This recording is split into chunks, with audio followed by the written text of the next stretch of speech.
Setelah lama ditunggu, akhirnya wujud PlayStation 5 telah terungkap.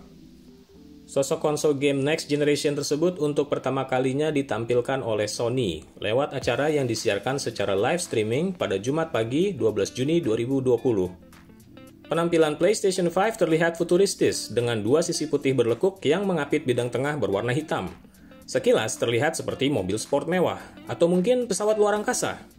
Apapun filosofi desain di baliknya, konsol PlayStation 5 terlihat serasi dengan controller DualSense yang sudah diumumkan sebelumnya. Wujud PlayStation 5 berbeda sekali dari PlayStation 4 yang cenderung boxy alias serba kotak.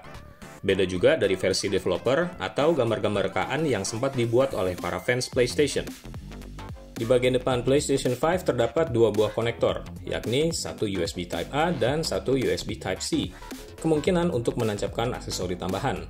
Controller alias gamepad sendiri tersambung secara wireless. Controller DualSense juga memiliki port USB Type-C dan headphone jack. Berikut mikrofon dan speaker terintegrasi, motion sensor, haptic feedback, serta touchpad. Selain mengusung desain berbeda, PlayStation 5 juga jauh lebih powerful dibandingkan PlayStation 4 pendahulunya. Calon konsol game masa depan ini dibekali prosesor octa-core Zen 2 dari AMD dengan kecepatan 3,5 GHz, dipadukan dengan RAM 16 GB dan media penyimpanan Solid State Drive atau SSD yang jauh lebih kencang dari hard disk di PlayStation 4. Dengan media penyimpanan SSD, waktu loading game di PS5 pun akan jauh lebih singkat, hanya beberapa detik saja kalau menurut Sony.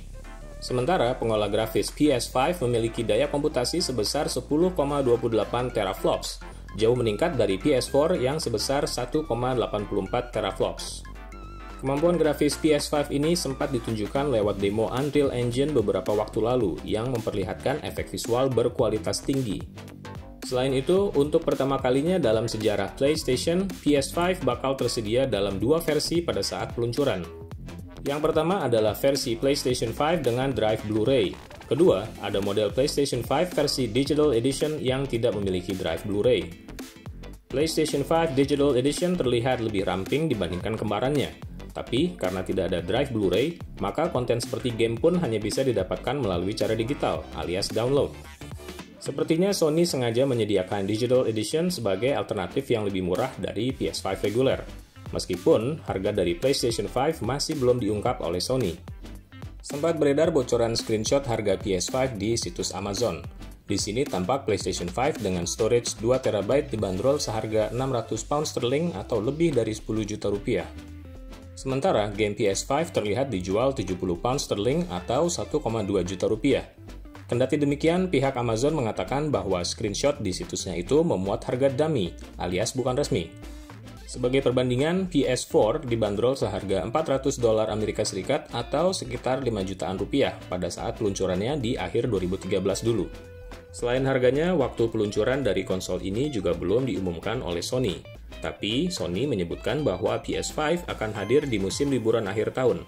Dengan kata lain, sekitar bulan November hingga Desember 2020.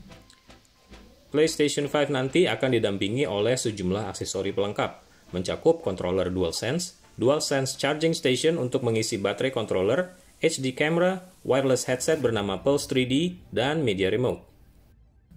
Dalam acara perkenalan sosok PS5 dini hari tadi, Sony turut memamerkan sejumlah game yang akan hadir di konsol itu. Berikut ini beberapa di antaranya.